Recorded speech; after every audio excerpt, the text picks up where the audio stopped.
Hotel Podcast 2, We're Gonna Make It, and your hosts, Andre and Robert.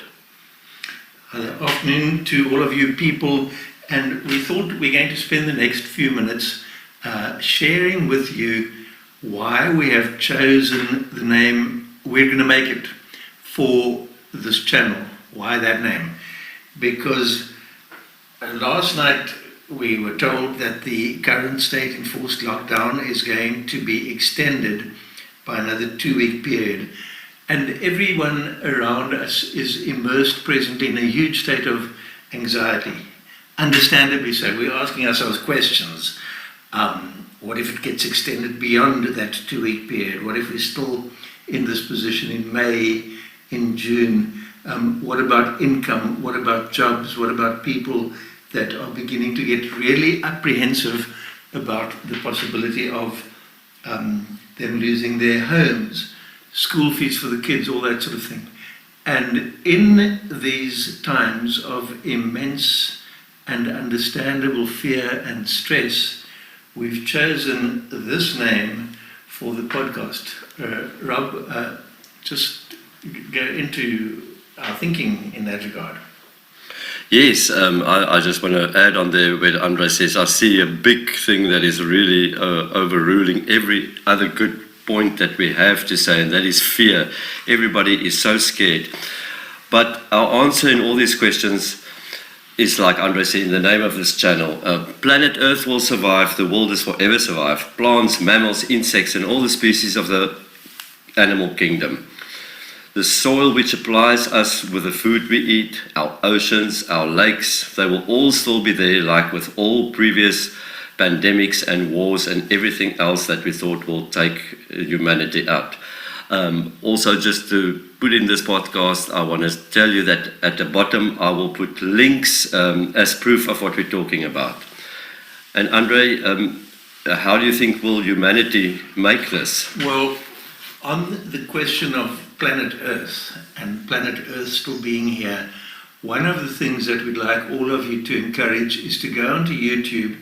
There's a lot of fantastic stuff on YouTube, and type in Julia Roberts, Mother Nature. Julia Roberts, the actress, Mother Nature, where she gives a very, very powerful narrative with some beautiful footage, and it's really along these lines. Earth, nature has been here for a lot longer than we have as a species, and will still be here a lot longer and is able to cope without us. I found it quite inspiring, I think, when I watched it. But Rob, to get to humanity, and we start thinking, well, what about all of us? How many people are going to have died by the end of the year? And I think it's worth just thinking for a moment about the circle of life and about the crises that that we've faced in the past and that we've survived through. You know, we're going at the moment through the phase of every evening looking at the statistics and how many people have been diagnosed positive and how many people have died in which countries and the like. And it's worth thinking back, and there's many, many things that we could go back to, but let's just take one.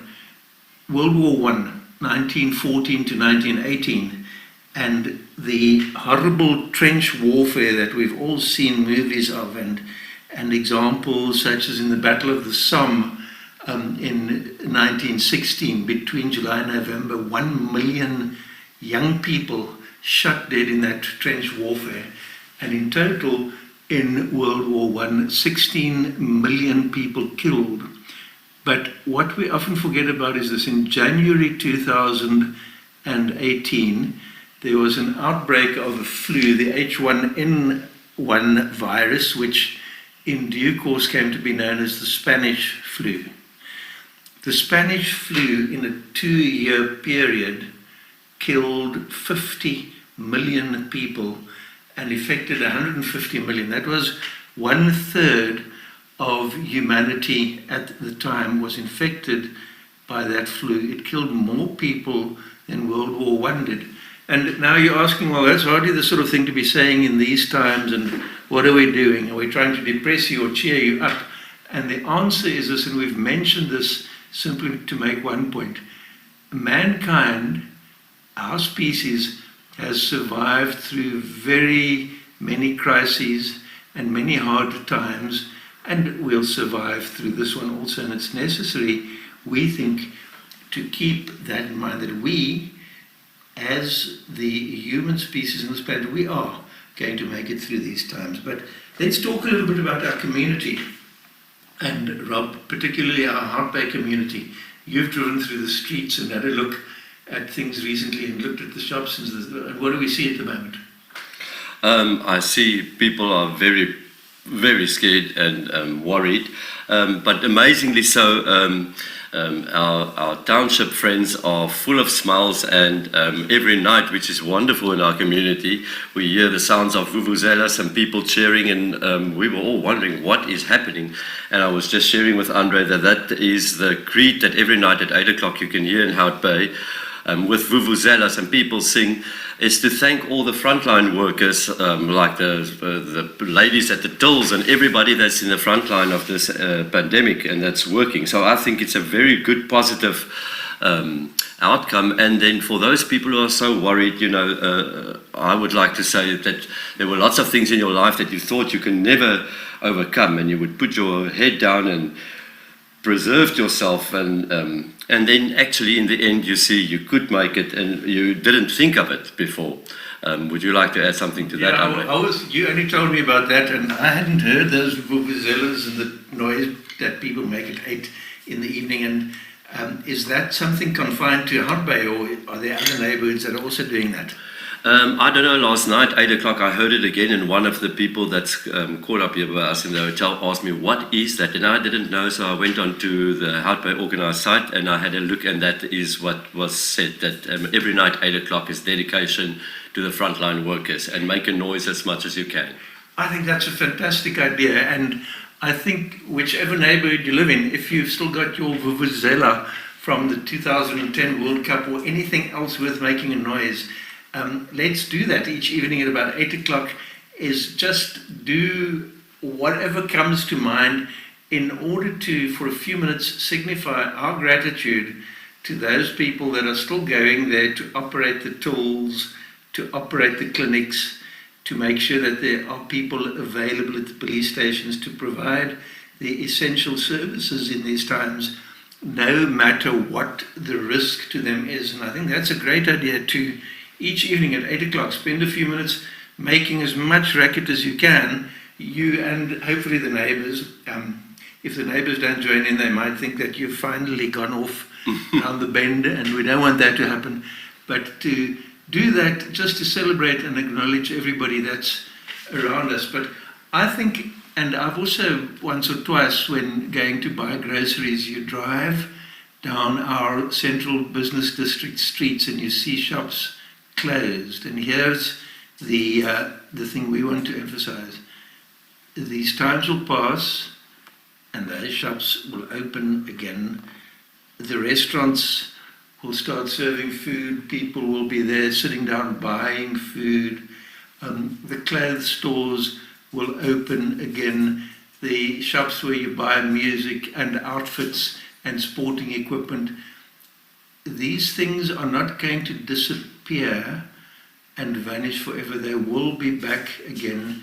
We are going to make it through these times, and we are going to make it back to that stage. It is so. I think it's undoubtedly the position that the way in which we do business is going to go through a whole lot of radical adaptations and changes as a result of what's happening to us at the moment.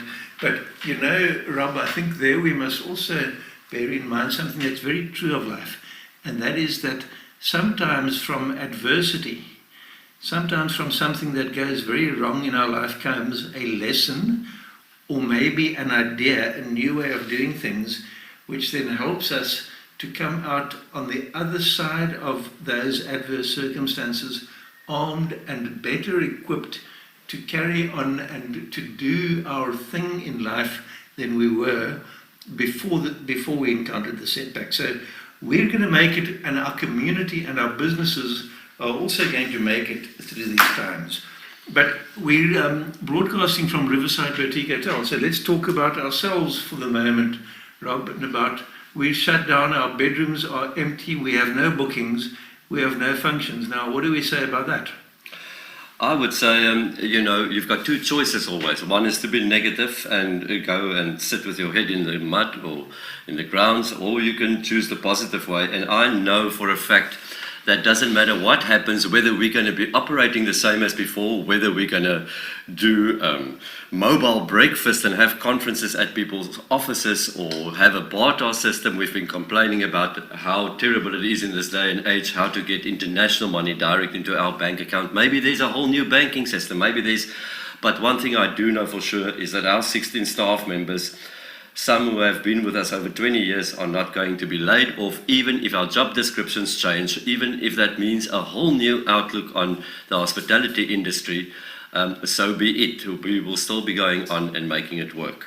Yeah, that's important. That to me is so important. That is our promise to the 16 people that work here, is that this business is still going to be there at the end of this lockdown period. We might have to talk about pay cuts and all that sort of thing, but nobody is going to lose their jobs, and we are not shutting down. We are going to make it through these times as a guest house, as a conference and function venue, and at the end of that, we'll probably come out of on the other side of this coronavirus shutdown, having learned all sorts of new marketing things that we weren't aware of previously.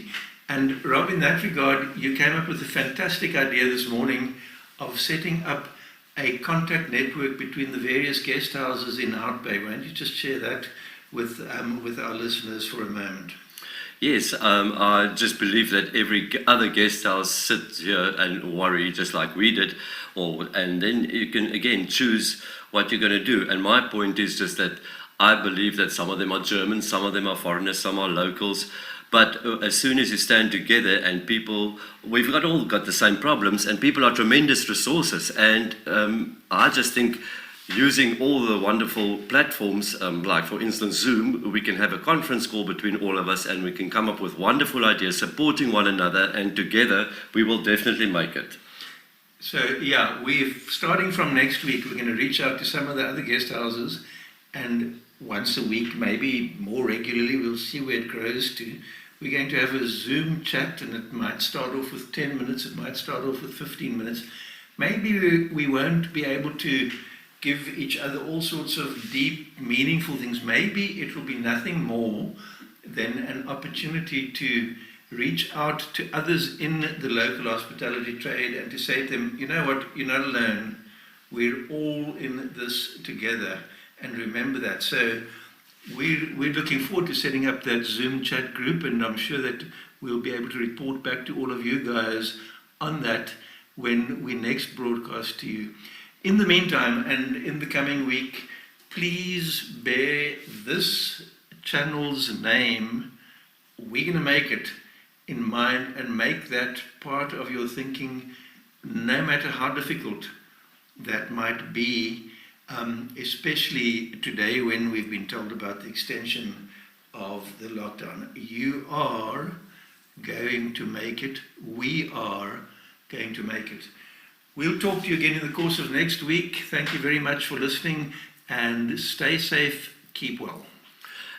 And a very good night from me as well. And please just have a look at the bottom of this video. There's a subscribe button. We would love you to push that.